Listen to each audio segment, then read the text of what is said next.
Here we are back, another Down and Back Live. We've got what's this now, our fourth one that we've done. We've got Jay Corley back, ACL Pro, everyone knows him.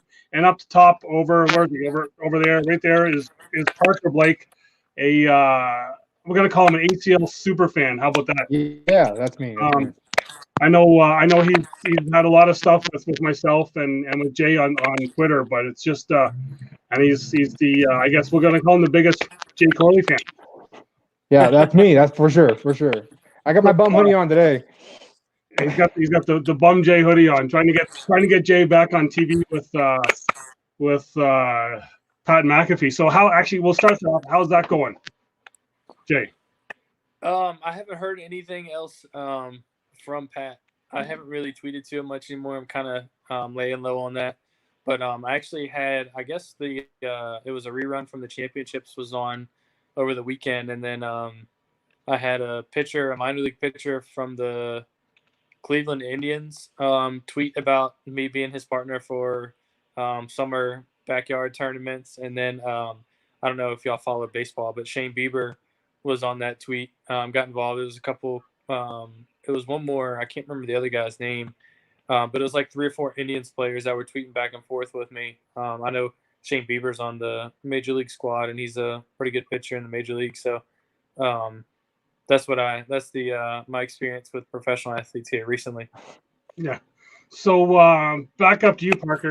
We like I said, we all know Jay. So your background, we know we're calling you the super fan, but what's your cornhole background? So I used to play when I was younger, but I really stopped, and then I came home. I played a year of college ball out in South Dakota, and then I came home, and my teammate from out there, and we played in high school together. I saw some cornhole on TV, and then I hit him up, and I was like, "Man, we got to find a tournament because we could totally rock it in cornhole." And then we found this local tournament just a few hours away.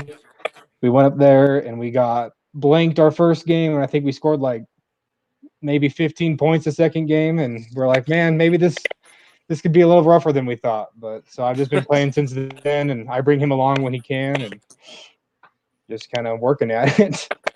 Yeah, I think it's all just a work in progress. Like we were talking before here that we're all thinking about doing that first couple virtual tournaments, but I gotta work up from my 37 that I got the first time. I know I did a deke around the other day, and it was not what I wanted to see. I'll just say that my final score after that.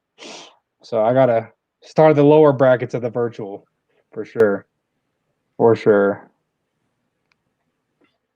So yeah, it's kind of you got to start somewhere. So we'll get in. Like I would kind of preface the show of being the super fan and the pro, but just how did you come across Jay as I guess being a fan? Well, when I first started like when I first saw cornhole on TV, I thought it was super cool. I'm like, oh, I didn't know this was like a professional thing. And then I was watching, and I was just sitting there trying to figure out how to get involved and how to work my way up. And I DM'd a bunch of pros. Like I probably spent just an hour sitting there watching cornhole, and I just DM'd all these dudes. And Jay was like one of the first guys that like responded to me, and like he was actually willing to talk with me, and like I asked him a lot of stupid questions, I'm sure, but he was just always happy to like respond and like give me advice and stuff, and we just kept talking, and I just wanted to support him because he was supporting me. So that's where that came from, really. Exactly. So then Jay, I know how I felt when I first kind of had those first couple of people start to recognize me. What's it like for you, being on TV and then getting those people kind of recognizing you? It's humbling. I remember my first tournament was overwhelming to be there and see all of the people that were much better than me. And I always kind of made a promise to myself that if I ever got to where I felt I was bigger than the sport or bigger than anybody else, I would quit because I try to never forget where I came from. You got to understand that everybody's got to start somewhere, and anybody that reaches out to you with questions or wants any kind of advice or encouragement, it's for a reason. It's because they see something in you. They see something that your talent level is is where they want to be. If they're looking for encouragement, then they like the mentality you bring and how you approach the game. So, anytime somebody like Parker or anybody reaches out to me, it's always awesome to get the support. So I really appreciate that. And then, it takes a lot, especially it seems like, men like to carry a lot of pride. So when they reach out and they respect your game and they want your opinion, I try to do my best to give that and be open to giving encouragement whenever possible. So it's definitely humbling. It's awesome. I never imagined that it would get to this level. So hopefully it just keeps rising. Exactly. Yeah. So Parker, then, have you had the chance then to get to any of the events with the bigger players? No, I was super upset because we had that one scheduled out here in Salt Lake, and I was pumped. I was like, man, I'm going to meet everybody. I'm going to get my butt kicked in some one-off games, and then I heard they canceled it. Man, I was so sad all day. But I'm hoping to get out to the fourth one. I don't remember where it was at. Philadelphia. Yeah, in Philadelphia. I'm hoping to get out there. I got to try and convince my partner to come out with me. I don't want to go out alone, but hoping to be out for that one. Exactly. Yeah, I know. I know for myself. I guess I'm still a fan of some of these guys as well too, and I had that going into Cleveland. I was all pumped to see Jay and then see a couple of other guys that I watch and be a fan of, because it's just, it's like I've always said, these guys are all just down to earth. You can talk to any of them. Like Jay's the same in real life here as he is, answering questions on Twitter. Oh, for sure.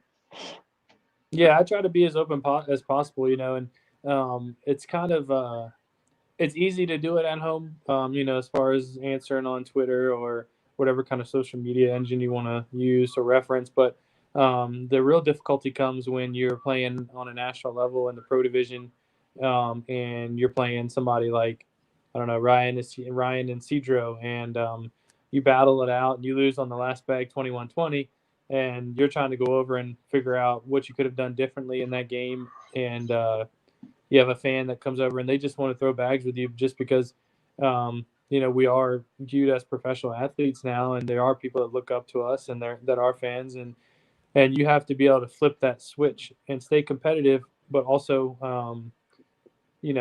don't be over the top. You still got to, take the time and talk to everybody. And so it's definitely, that's more difficult, but I enjoy it. I enjoy this. I enjoy people, like I said, reaching out to me for questions and encouragement. So it's cool. It's definitely a work in progress. That's for sure. Yeah. So for yourself, you've got the. Have you had any other kind of interactions with people at tournaments where they've come up and just started kind of talking to you, and you've got no idea who they are, but they're full on knowing with who you are? Oh yeah, definitely. There's all the time you get multiple, even at regional tournaments, people that will come up that I've never seen before, and they'll say, I've came and I've watched you play for months, and I just wanted to learn, so I had a couple questions, or I saw you on TV and I found out you were from the same area, so I looked up your page and how to get involved and things like that. So it's always evolving. Even sometimes at grocery stores or restaurants, if I'm wearing something like, this Dirty Bags hat or an all Cornhole hat, and something that I've worn on TV, something that somebody can remember, I'll definitely get stopped from time to time. I've had people that I went to school with and played sports with that'll reach out and, hey, you got to come to my cookout. You got to play this and that with me. So it's really cool. I never imagined that that the sport would bring this much popularity, especially Exactly. like in a downtime like right now. I told you we don't even have anything going on, and there's a minor league pitcher from the Indians that was tweeting about me and wanting, joking about me coming to their cookouts and stuff. I mean, I never imagined that, especially like I said, in the downtime, something like that would happen. Yeah. So we got one guy in the chat here, Martin. He said, Parker, he's got you if you come to Philly, and Oh, for sure. Let me know, man. and then so Martin was asking, another question for you, Jay, is how many hours a day, a week do you practice?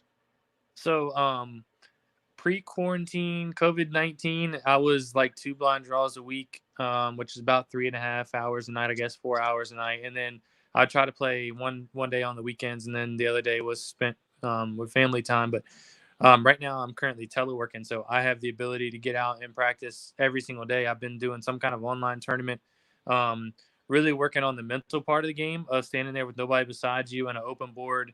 And you would think that's no pressure, but the pressure is you count on yourself. There's nobody else throwing to throw the bags in the hole. So it's definitely a different type of game than what we're all used to.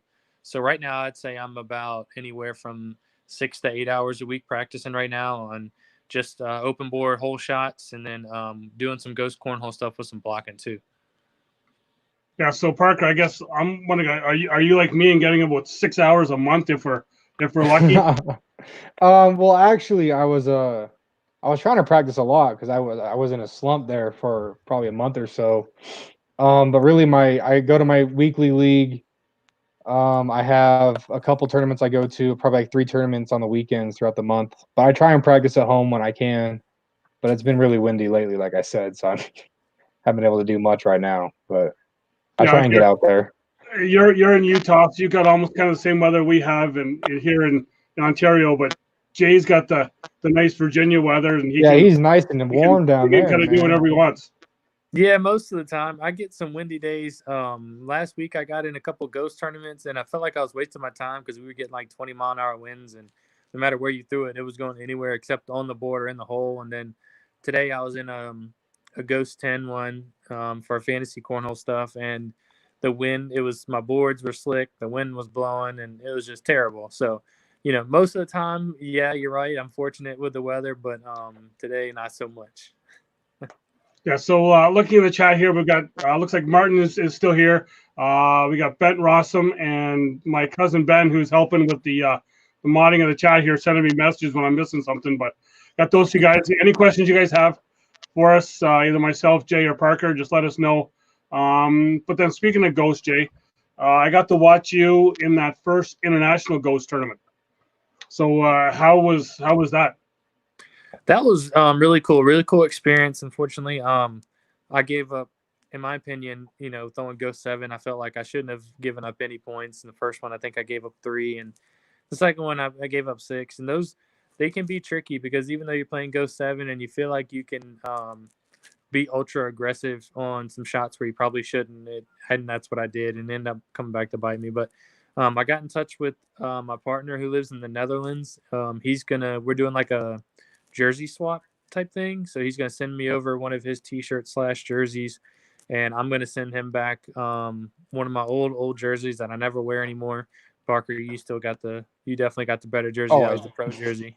I'm pumped that I got that, man. That thing's dope, man. Yeah, and that was really cool. And then I think I'm going to send him out some of my custom game changers because I'm not sure, but I believe he was throwing corn bags, brand new corn bags. So if I can get him some JC, custom game changers or possibly all sides out there, I think I'm going to do that. I'm waiting for his package to come in first just to make sure that the post office won't stop it and I won't spend all that money and, send out that stuff for no reason. Mm-hmm.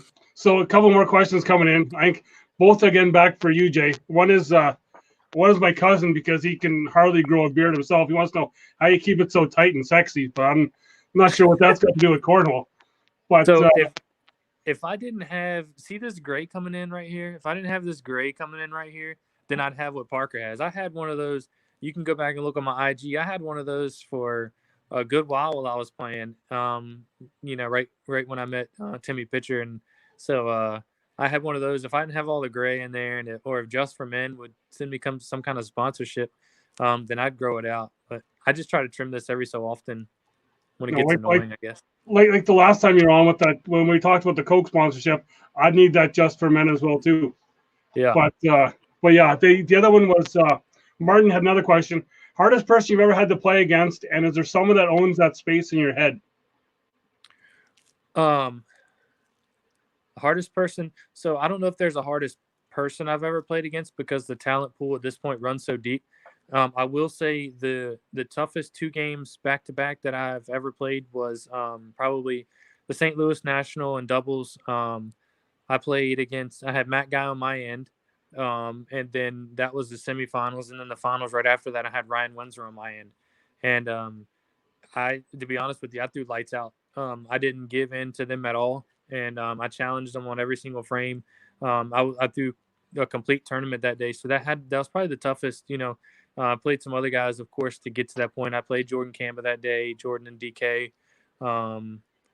I may have played Frank. I can't remember. It was definitely a heavy talent, heavy pool of talent there. And as far as the one person that took me a long time to actually beat just in practice games is James Baldwin. Believe it or not, he will not give in ever. He doesn't want to help you boost your confidence at all.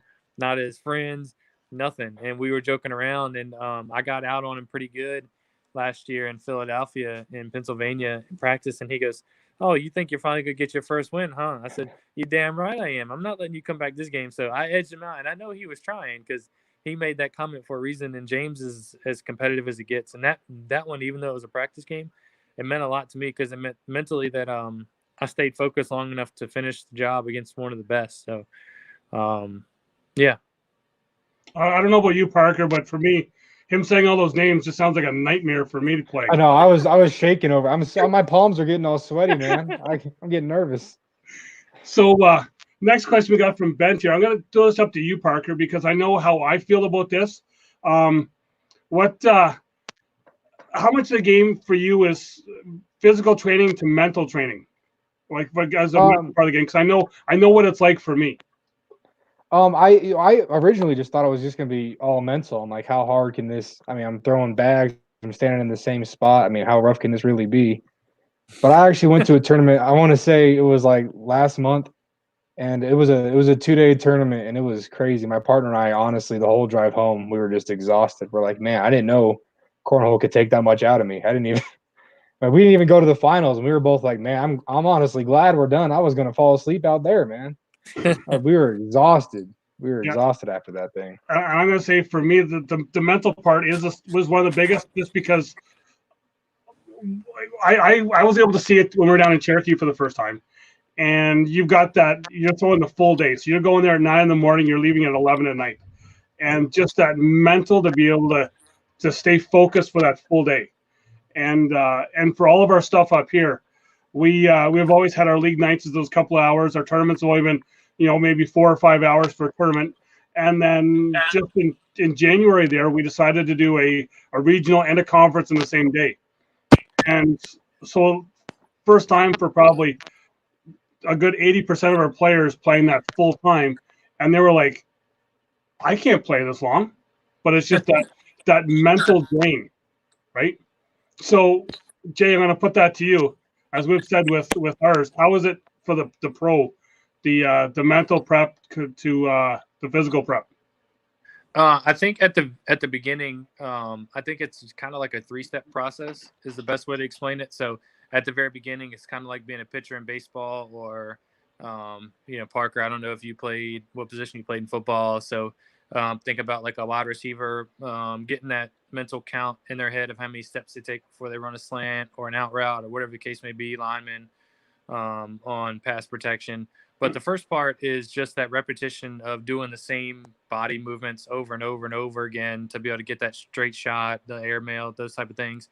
Once you get that down, then it's the mental part of being able to stay in games when you give up big frames, or when you're up big, like I said, like on James Baldwin, closing out games, hitting big shots, learning the mental mindset that you need to be in to hit those shots and be able to, calm the nerves and adrenaline. And then the third step is being able to train your body to be ready for these these events ahead, or, multiple days.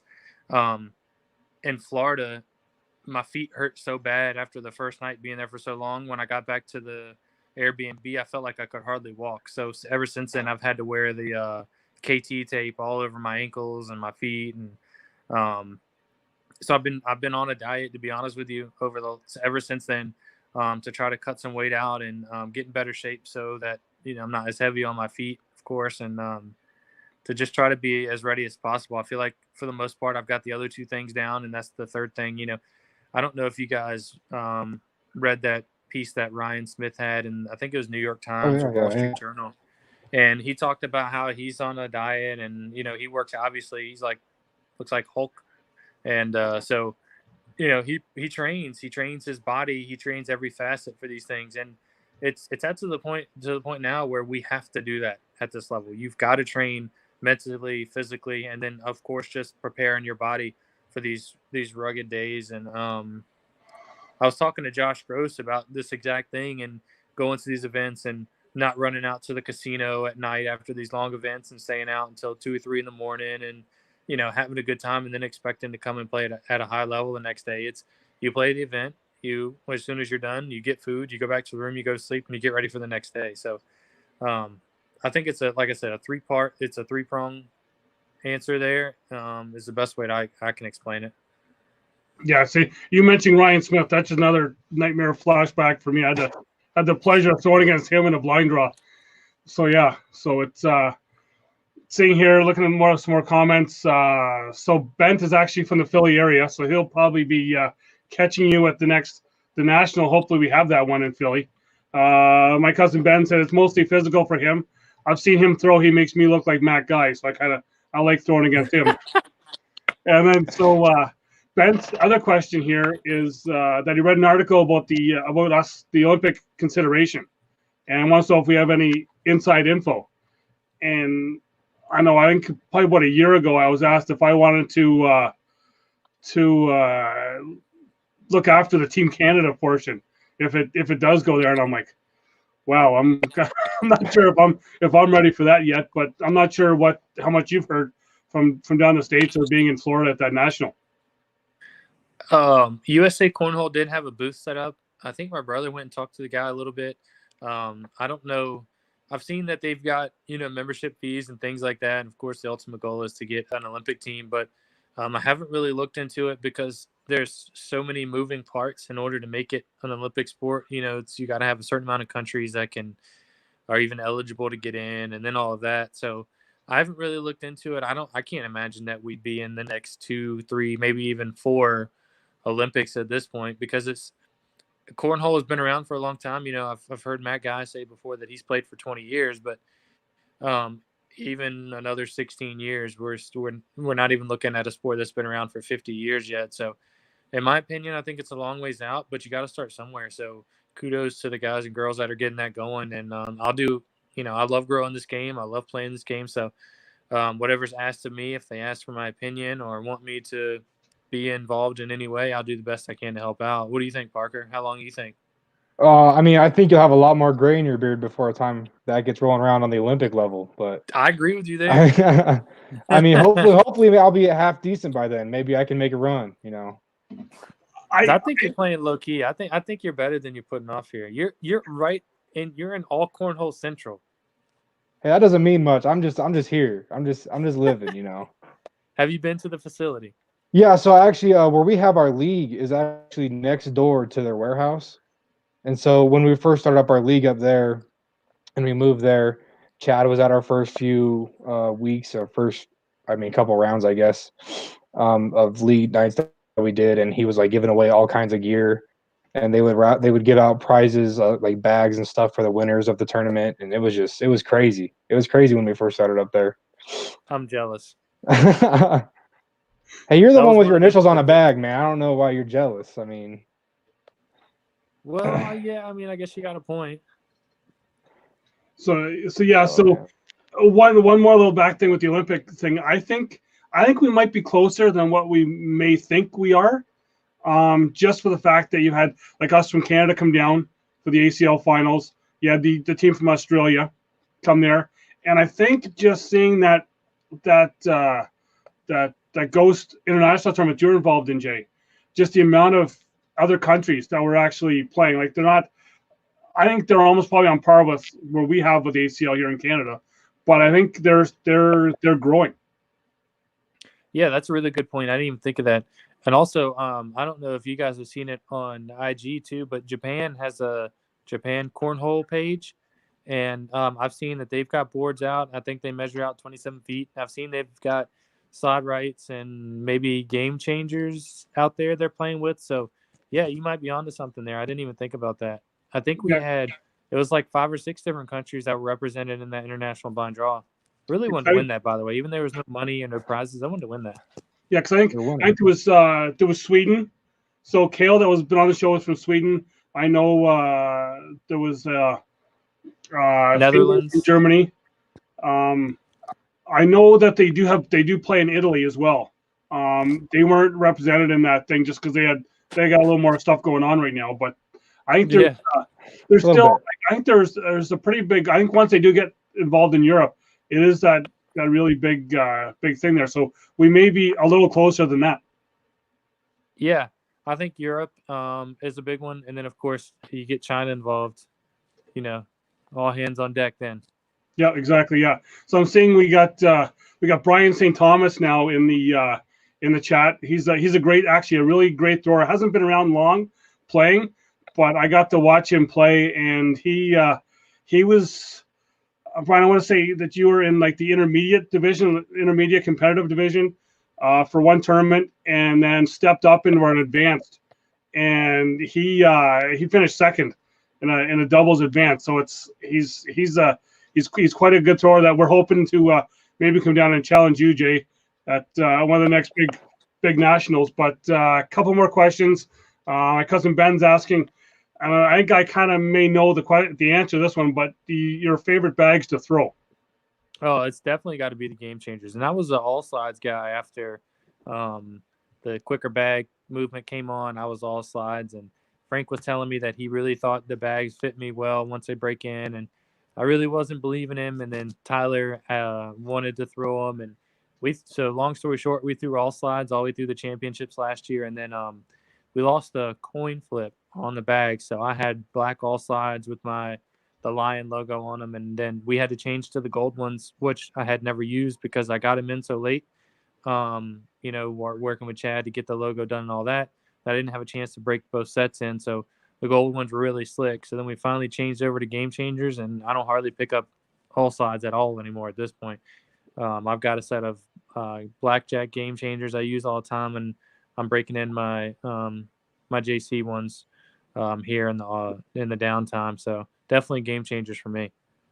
So Parker, I think I may know the answer to this one. What your favorite bag is to throw? I mean, I like throwing the all slides. I started out with the sticky side, and I'm not a big blocker. I just kind of like trying to push them into the hole. I threw some game changers. My last tournament that I went to, I borrowed some, and I really like throwing them. I like a quicker bag, and don't tell Chad, but I ordered a couple other bags from other brands that I wanted to try out that I heard were really quick. So we'll see. I'm early enough that I feel like I can play around and really find what kind of bag I need, but all slides for now.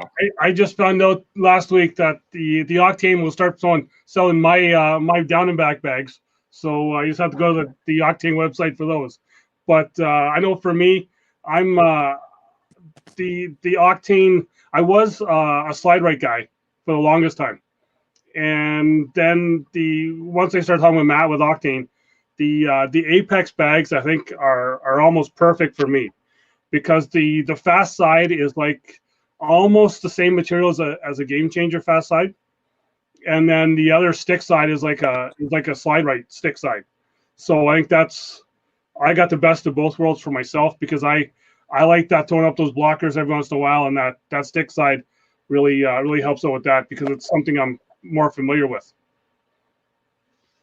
In my opinion, I think the slide rights, if you have a two-sided bag, so if you had a stick and a slick side, in my opinion, they're the most complete bag I've seen ever made. But really what it comes down to is whatever bag makes you feel the most confident with, no matter what anybody tells you, is a bag to go with. So whether that's, all Cornhole or any of the other companies that are out there, my opinion, I think all Cornhole makes, they put a lot of time and effort and energy into their research and design to put the best product forward. So I honestly, that's who I think makes the best bags, especially the dirty bag game changers. But whatever your preference is, if you don't feel confident with it, it doesn't matter if it's got magnets. If you don't get it up there, it's not going to go in the hole. If I start throwing my JC all slides, will I throw as good as you? That's a real question out here. I couldn't hear you. It's breaking up a little. If I start throwing my Jay Corley signature all slides, will I start throwing as good as Jay Corley? Oh man, we lost him. I think we lost Jay there. He ran away. We'll see if we can get him back. But my cousin Ben did throw up the link for Jay's YouTube channel. But so we got Jay back here, I believe. There, Jay. There you are. Yeah, this happens about one time a show, doesn't it? Yeah, exactly. Yeah. So Parker, your question. What was the question? I missed it. All right. This is the last time. This is the last time I'm asking it though. If I start throwing my Jay Corley signature all slides, am I gonna throw better? Am I throw as good as Jay Corley, or am I just gonna be average still? No, I think it's gonna take you to the next level, brother. I mean, that's all it takes. Once you have that JC in your hand, you just feel it. You feel that adrenaline, that rush, and that competitive fire come through the bags, and all of a sudden you're just holding 12 packs. All right, that's it then. That's all I'll throw now. That's it. That's awesome. If you look at it that way, football at, real quick. I played I played at Dakota State University. We're in Madison, South Dakota, just an hour north of the University of South Dakota. So is that where Dallas Goddard went? No, he I want to say Dallas Goddard was from North Dakota State University. That's like where. So then Carson Wentz is from the other one, right? Carson Wentz is from. They both went up there, didn't they? Oh man, you're pushing my limits here, man. No, Dallas Goddard. Dallas Goddard was at University of South Dakota. It was an hour south from where I was, and then Carson Wentz was at North Dakota State. There you go. So you didn't cross paths with either one. I did not cross paths with the greats like that. We were a little NAIA school, so. I think Jay's trying to find an end to try and challenge those guys to a game. Yeah, I mean, I wish I could help you out there, man. I really do. Hey, if you got in with either one of those guys and you got a doubles game with them, it'd be me and you. You'd be my partner. I wouldn't leave you hanging. All right, that's all I ask. That is all I ask. Yeah, of course. I can't get you in with anybody. One thing I can say is you had mentioned Bieber for the Indians before there. I camp every year at a campground here that Justin Bieber's grandparents camp at. So that's the only kind of closest thing I could get you to a Bieber. Hey, you get me in with the Bieber, or hey, remember I told you I'd partner with you if you got somebody with the Raptors on. So you know. There you go. Yeah, I'll take care of the plug. Yeah, we gotta try and see if we can once they get back playing again, if they ever do. So yeah. Yeah, blame those guys out in Utah, Rudy Gobert and Donovan Mitchell. They're come fun. on. Take it easy. Had a good FanDuel lineup in that night, you know. You still would have lost, Jay. You still would have lost. Don't worry. Probably. So Parker, any other question you want to ask Jay here? I mean, my biggest question that I've been dealing with lately is I'm just trying to figure out. I guess kind of two parts, but when to take the next jump. I think it's kind of a like divisions wise and difficulty wise with who you're playing. And I think that's more just kind of how comfortable you feel. But your thoughts on like when to step up to the next level of your game? I would set goals for myself for each season, which I still do now. I try to set goals that I consider signature wins or big steps I want to take. And I've done that from the very beginning. I really wasn't sure how much farther I wanted to go with this when my brother stopped playing after the 2015 season. We got tied for ninth in the world in doubles. And I was like, that was good. I didn't have a partner for the coming season. And then I talked to Tyler, just randomly messaged him. I knew he needed a partner. I needed a partner. And we partnered up and got third in the world. And so I kind of, I guess just naturally got the signals that I was like, okay, I need to keep taking this serious. This is, could be life-changing. I think it really depends on how much time and energy you have into devoting into the game, how serious you want to be with it, and what your expectations are. You have to be real with yourself. And when I say that, I actually was just talking on a phone interview not too long ago, and I don't consider myself a flashy player or a player that this comes easy to or effortless to. I have to work, and work hard at being the best I can be.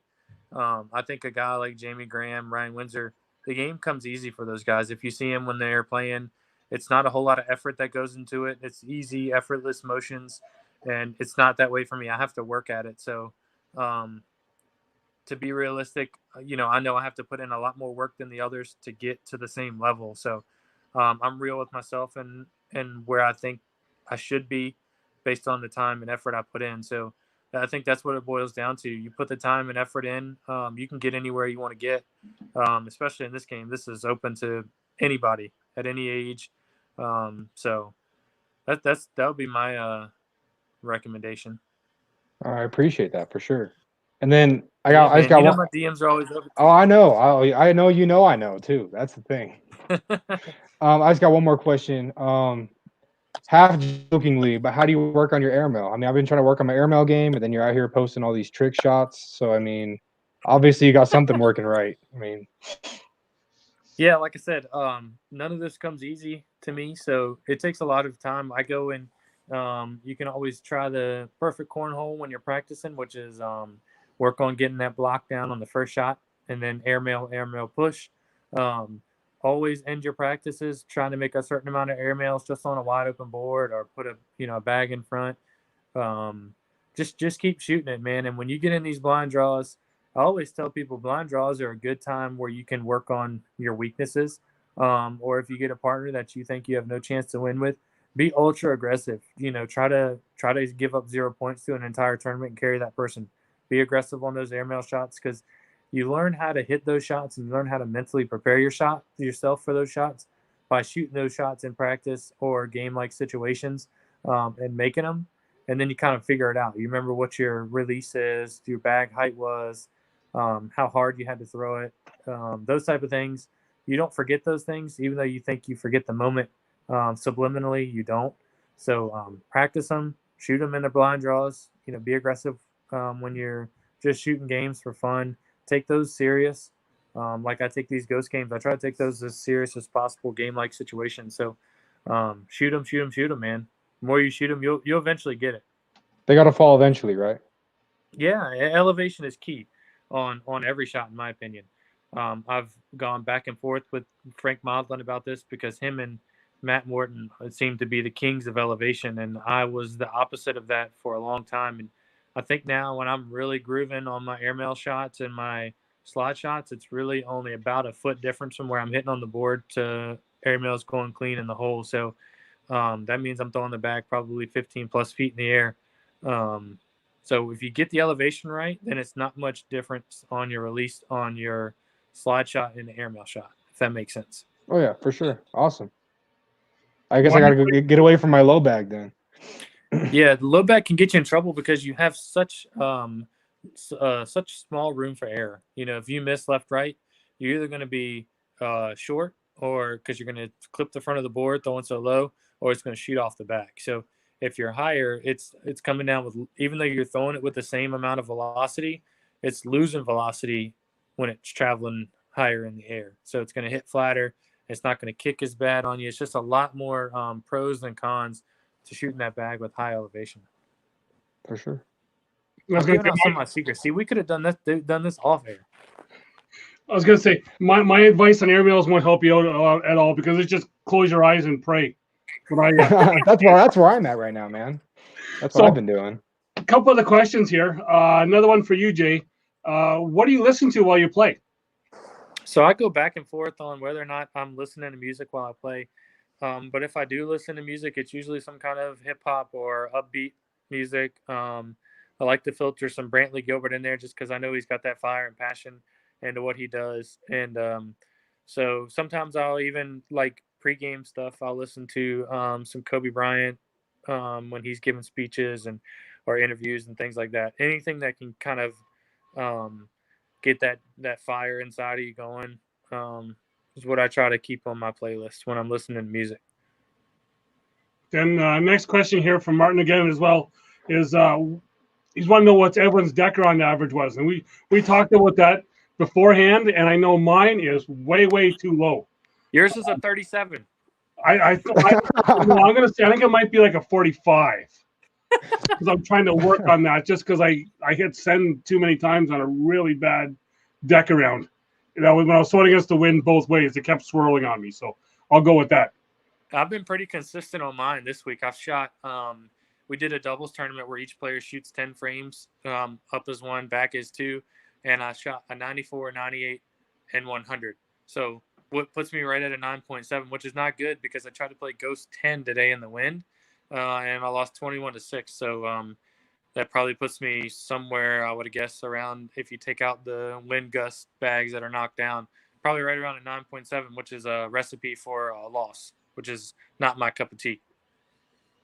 So have you done many deck rounds, Parker? I think I've done a couple. I actually don't deck around a lot because it hurts my pride every time I do. I'm not throwing a 9.7. I'll tell you that. I might have to throw one tomorrow and see where I'm at. But yeah, I know I average about like 7 points around. That's all I can tell you. So yeah. Well, I was going to take a wild guess on both of you guys. I was going to put you anywhere from a 7 to an 8, and I was going to put Doug from probably about like a 7.5 to 8.5 per round average would be my guess. I think you guys are kind of playing me a little bit on that. I really hadn't done like the actual deck rounds on the app for a while, for about over a year. And I tried it at work one night. It was like 1:00 in the morning, and I think I was throwing around 60s. But they're like you said before about throwing your flat bag or your lower bag, Parker. I'm playing in 10-foot ceilings, so I had to they had to be like lasers going in there because anything high was just was going off the ceiling. I think that's where I got the throw from because I remember the first place that I ever went to a league at. I mean, it was like a 9-foot ceiling in there. So if you weren't throwing it flat, you were hitting the lights. That's exactly how I started. It was the same way. It was like 9-foot ceilings, and then it was in a bar. And so when the summertime, when it rained, like say it would rain in the afternoon, and then we play our blind draw that night, it was we still had the suede side bags, and if you didn't throw them like 120 miles an hour, they weren't going to move. So that I was in the old school. I was at the tail end of the old school before the new school bags came in. So it's been quite an adjustment for me. But and when you think about these deck rounds, they can be tricky too. In my opinion, deck rounds are a good measure of where you are mentally to be able to stay focused for 10 frames and not let if you let one frame derail you. Because when you play a game, you know, if I'm playing you guys, or anybody for that matter, if I'm playing, let's say a Cedro or Matt Guy, I'm not trying to shoot 12 packs every frame because I know they can do that all day long. You know, I'm going to try to make a messy board and make them work for their points. So got to take those with a grain of salt. Of course, when you're playing in the ACL virtual stuff and its highest point total, you want to try to throw as many 12 packs as you can, but try not to throw too many of them. At least I'm not going to personally, just because I don't want to lose the other skills that I have. I don't want to lose the block shot, the rollover shot, air mails, bully bags. Yeah, I'm trying to still work on all of those things as much as possible, even, just doing it on my own. That's actually something I talked with one of our local guys with about just this past week, how the deck rounds and the ghost games work on your offensive skill, and you're never really working on that defensive skill of trying to put the block for someone else or working with someone else's block. Yeah, I try when I'm practicing to not just one, because it gets boring when you're just shooting by yourself and just shooting for the hole. And like Parker said, it can be really discouraging if you're doing that and all of a sudden you're not making bags. So I still try to create game-like situations in my head. Say I'm down 4, I've got this bag. If I make this bag, I get 6 points, or whatever the case is, so that you can kind of still mentally be ready for those circumstances when they do arise and post COVID-19, and we get back to playing tournaments. So a couple more questions have kind of come in here. Jay, do you feel new players are always gunning for you when you play them? Oh yeah, of course. The new players are always looking for that signature win, just like I said, I was at, when I got the signature win against Matt Guy and Ryan Windsor last year, where I really felt like, okay, I belong here. I do feel like I'm in the elite category and I'm here to stay for a while. When you got people that are coming, new in your area, you kind of, you set the standard, I guess, for those people, and they want to be able to solidify themselves the same way that I'm looking to solidify myself on the national level. So, yeah, absolutely. The new people are going to give you their best shot every single time. which makes it even tougher than it already is in my area because I feel like I'm in the toughest region of the country. So when I've got people like Frank, Rocky, Jordan Kamba, James Baldwin, Jamie Graham, Michael Avery coming from out of state, Timmy Pitcher to my regional already. And then you got the locals that are just getting started and they're red hot. It just makes it even tougher. Just makes me feel like my league is so much easier than having to play who you have to deal with. I know, man. You just keep throwing these names out there like it's nothing, and I'm like, man, I Yeah, I it's don't just even know if I can make it to the league night at sometimes, man. That's Yeah, I'm really lucky because a lot of the local players will get frustrated when the out of town people come in and play, because they do tend to win quite a bit or at least be and cash in quite a bit. But I guess it's all in your mindset. To me, the regionals are just practice sessions for me to practice, like I said, that competitive nature and that fire and playing against those players and being able to beat those players. So I enjoy it. I'm very fortunate to be in Cornhole Central, I guess you could say, because I have so many good players around me. So it's definitely got its advantages for sure. Yeah. So another question I got, my cousin asked, I think Bent is kind of is wanting as well too.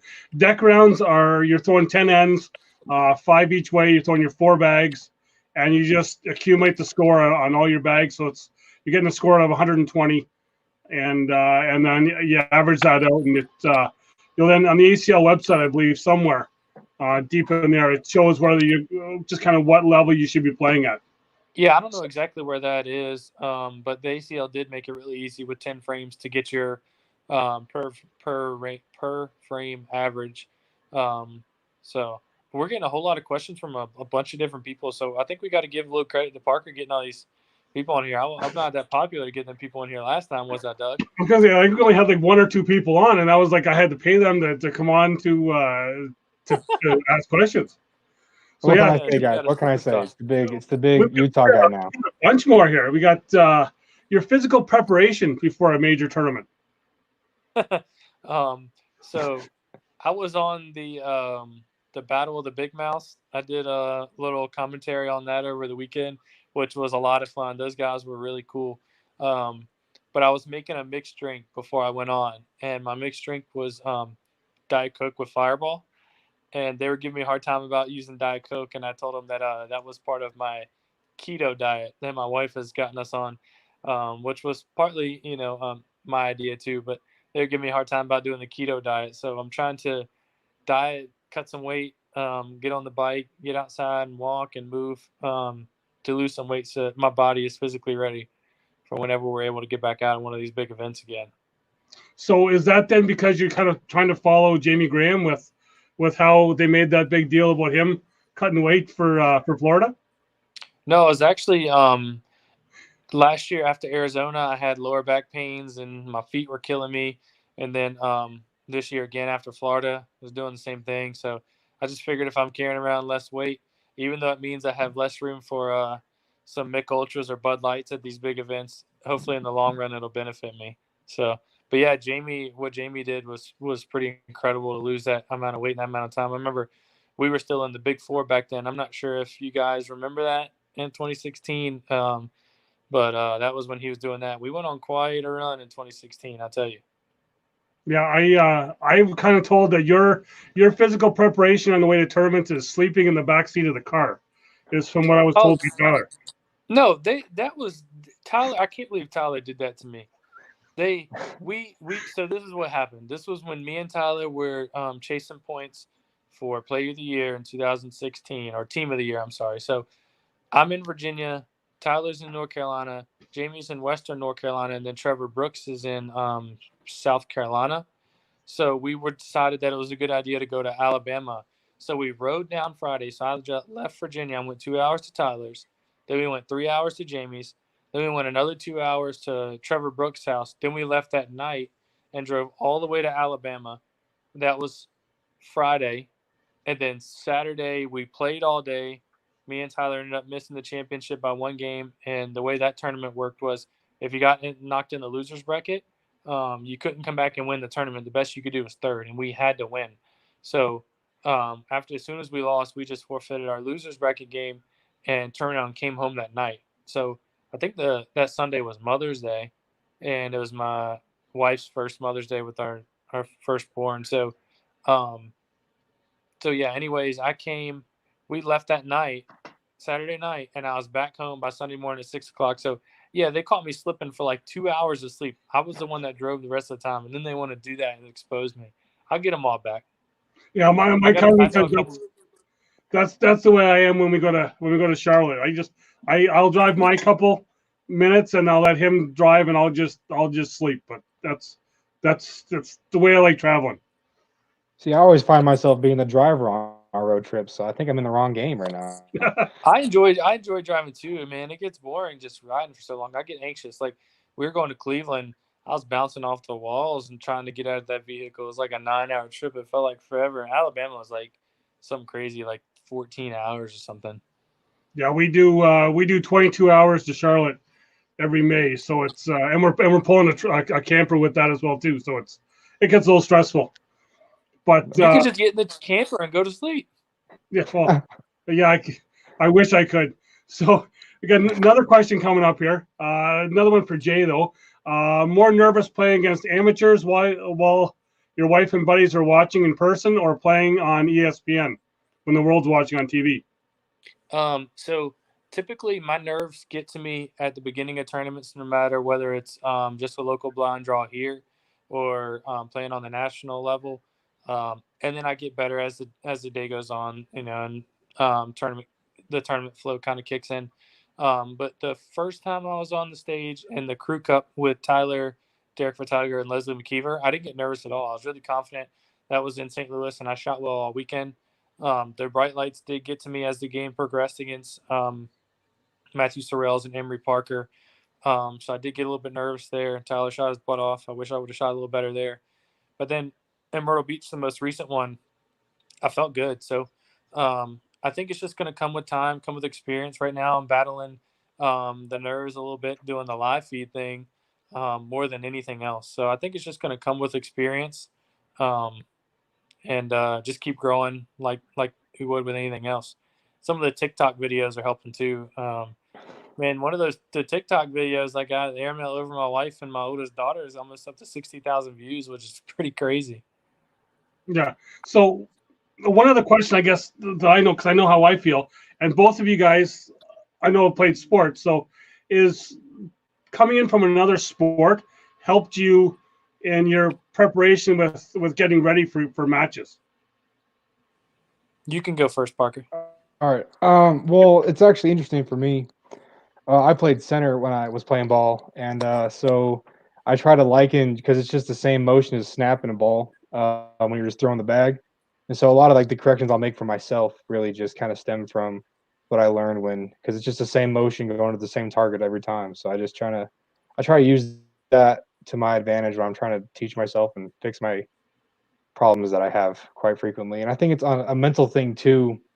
Whereas I never really got nervous before any games that I played, because I just always knew how I could perform, and I knew what I was going to do every time. And I think for good or bad, I'm the same way with cornhole. I know what I'm going to throw. So yeah, that's all the prep that I do. I think it's like anything else. Like you see pregame of basketball, football players when they enter in the facility and kind of going through their routine. Cornhole's the same way. When I get to events, I try to start mentally prepare myself that morning when I wake up for the bigger events, which you obviously take a little bit more serious. But you start getting ready that morning. You go to the event. I try to, especially in the mornings, preparing for these events, I try to isolate myself a little bit, just to not get sidetracked and focus on what the goal is. Me and Tyler will try to find a board where we're a little bit isolated and we can kind of work on some things and figure out what our attack is going to be as far as strategy that day based on our strengths and weaknesses. And we try to stay on the same side of the board. So see how the boards are playing, and not be involved with other people as much. Save that for later in the day, or, as the tournament's winding down, if we're no longer in it. I think the biggest thing that I got that I used to do all the time when I was playing ball, I was a big film watcher. And so I got that ACLDN just to kind of watch games, and I record all the ESPN stuff, but I don't really watch to watch it. I like watch a lot of the technique and the strategy and stuff. And those I kind of use as my little film study. And if I end up somehow being the passenger on the way to a far away tournament, then I'll always be watching that the whole drive. And everybody always makes fun of me for doing that out here, but I love it. Well, you're not the only one. Actually, this afternoon when I was teleworking, I had the kickoff championship where Jamie was playing. Jamie and Ryan were playing.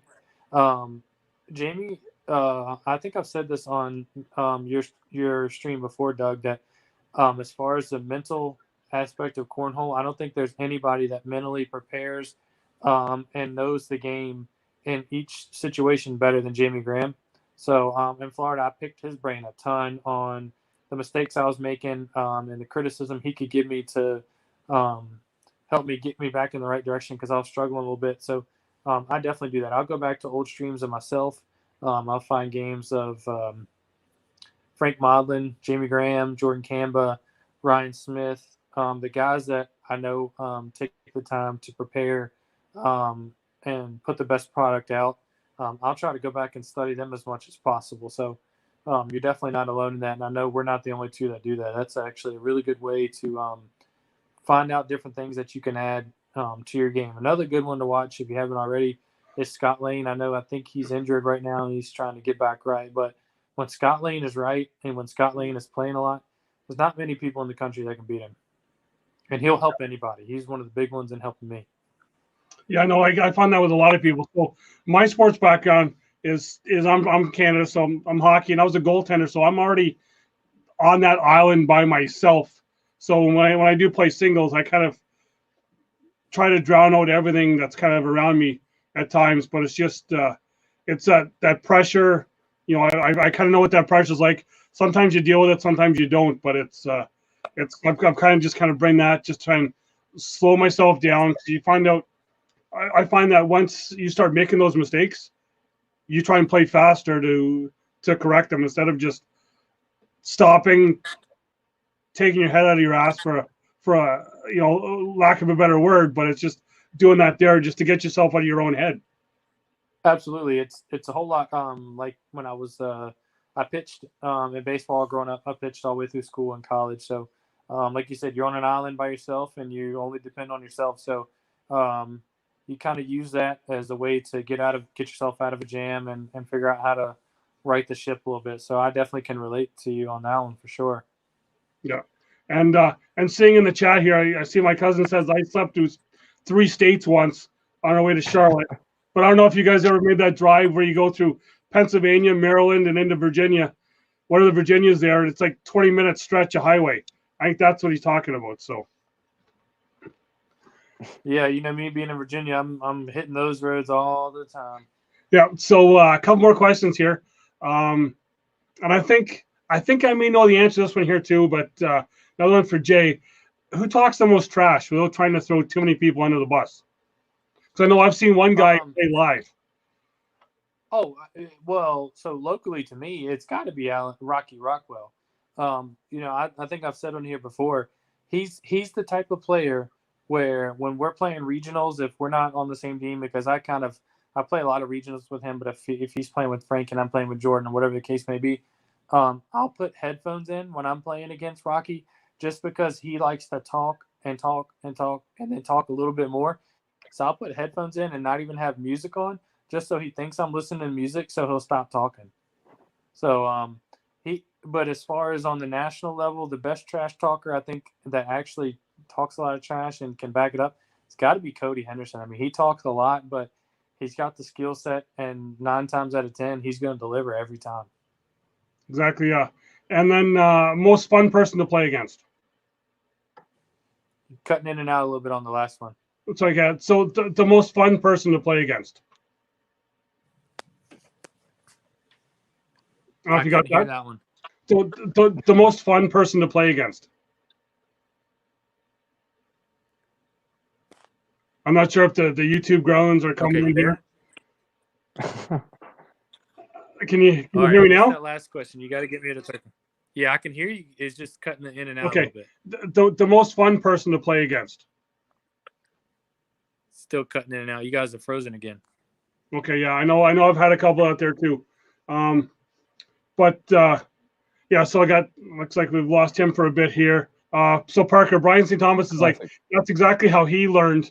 Was watching us because he's from Peterborough up here in Canada, so he got to watch some of us play online a bit before they started up. So we got Jay back. I'm back. Jay, can you hear me now? It's like yes, I can hear you good. So the most fun person to play against. I don't know. For the most part, I would say everybody's a really good sport. Even if it's somebody that's as competitive as I am, and all we do is just kind of halfway shake hands and then kind of go about our business. When everybody's calmed down and the competitive fires are gone, it's never taken as disrespectful. So very, very rarely do you meet anybody in this game that is actually isn't a good person and is not fun to play against. So that one's a hard one. Yeah, I'm going to say for myself in that same kind of way is that I always had fun playing against the top players because they helped you out. Like I said, when I was in one blind draw, I was against Ryan Smith. I was at Mike Harrington Sr. was actually my partner in that blind draw, and we had Hunter Yacklin, and there was just a range of guys that we played against. And everyone was just there to help out, even though Hunter was still young at the time.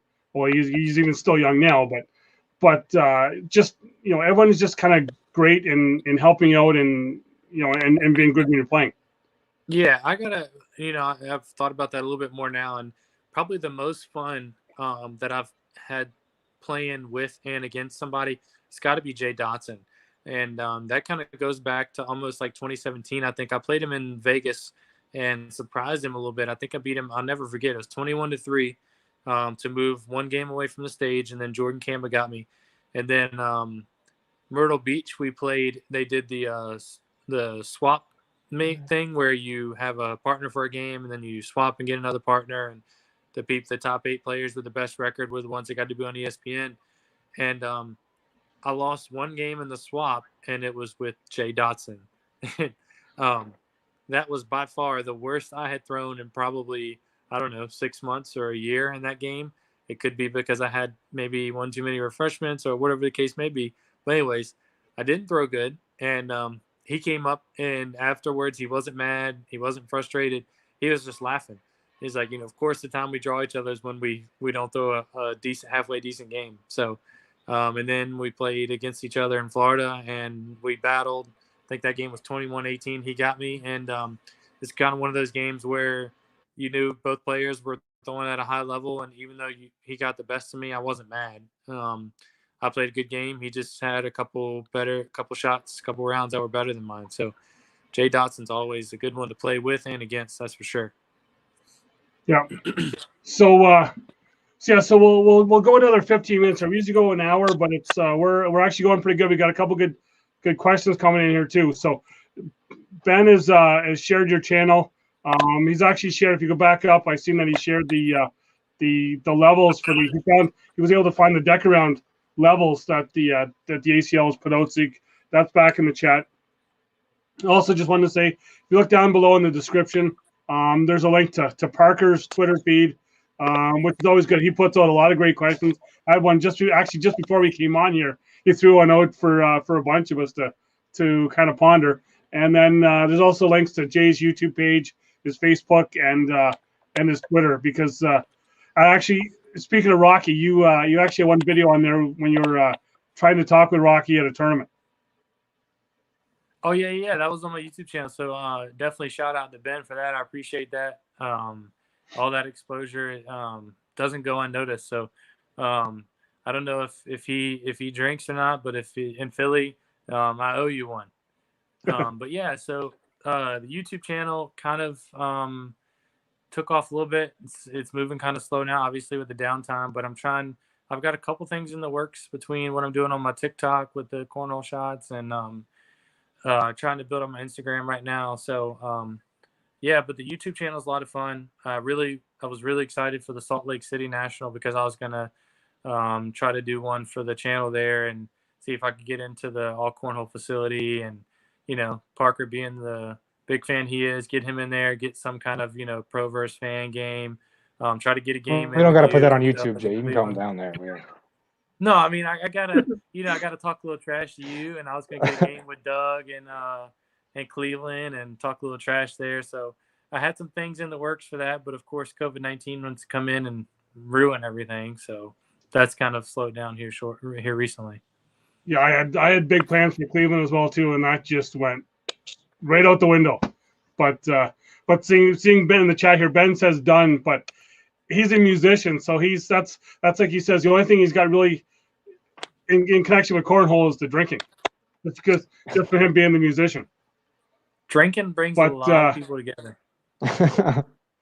So Martin's got his last question. He says before he heads out is, what are Saturdays for? I'm thinking just playing around in tournaments, but no, Saturdays are for the boys, Doug. What do you mean? Yeah, I'm not sure. That's just the question was just what are Saturdays for? I'm thinking I've got the like you, Jay. I got the young son, so Saturdays is just trying to find a place to sleep.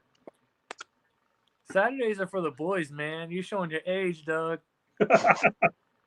Yeah, I just got together, started getting together with a bunch of friends. We're playing poker online, and just kind of talking with Zoom now that we can't do anything else. But it was all just a group of dads. Our sons all play hockey together, so we've got nothing else to do now.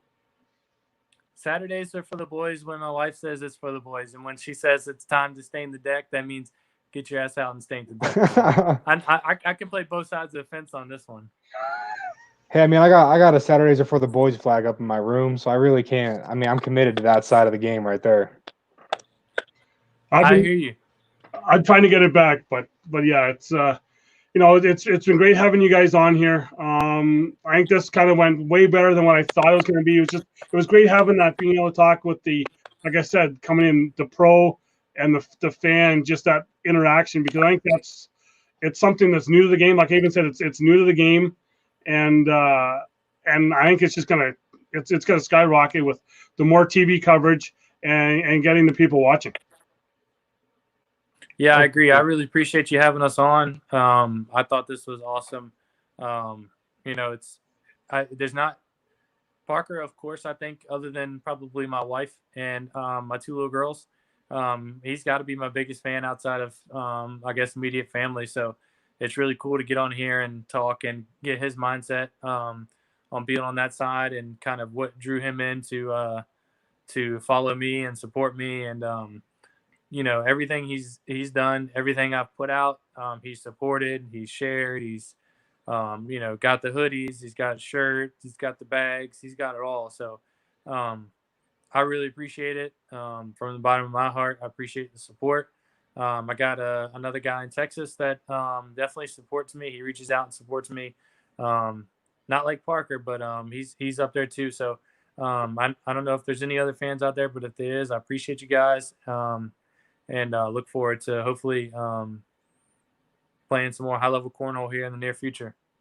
Yeah, for sure. No, it's been great to be able to talk to both of you. I know I talked to you guys a lot through social media and reaching out to you that way and just tweeting at Jay and at you, Doug. And I like the environment of cornhole. I think that's why I really have enjoyed being a part of the community and getting into the game, just because everyone's so friendly. I like playing with everybody and chatting with everybody, and I appreciate all the advice I get from both of you. And I hope we can do this again sometime, boys. Yeah, that's right. I agree. I'm gonna piggyback off that a little bit. Doug, what I think you're doing, especially, in this downtime, creating a lot of content, getting a lot of people on here and reaching out.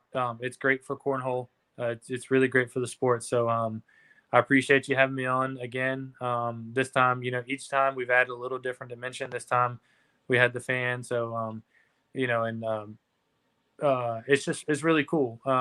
Keep at it. I'll keep supporting you, both of you guys. I'm always here. If you have any questions, you need anything, any advice, I'm always here for you guys and to help you along the way. You got my support. Okay. So I'm going to ask both you guys just kind of hang on and we'll talk here after. But I want to thank everyone for watching. A lot of the questions were great. It was fun. asking and answering them. And just remember down below here, hit that like, hit that subscribe. We're right up. We're almost at the 100 subscribers. So once we get the 100 subscribers, we'll do 2 sets of 4 octane bags. I'm giving away to anyone who subscribed. We'll pick 2 names out and get some bags out to that. I was just gonna do the 4, but Matt added those extra 4 bags last week. So Parker, you can subscribe and you can get onto those. Oh no, I'm already there, man. I've been waiting. You know, but yeah, you know, thanks everyone for watching, and you know, just keep having fun, keep having that virtual cornhole till we can get back playing again. Hopefully that's soon, and yeah, just keep watching, hit that like, hit that subscribe, and just keep having fun. Till next time, check back Friday, and we'll be having Christine Papke will be on the show on Friday. So that's another person that's a pro that doesn't get much recognition on social media. So we'll try and have a sit down and talk with her and just get her thoughts on what could have been with Cleveland and what's going, because then that's another bag maker we'll be talking about, Jay, on Friday. Yeah, appreciate it. See y'all later. Okay, thank you. Thanks everyone for watching.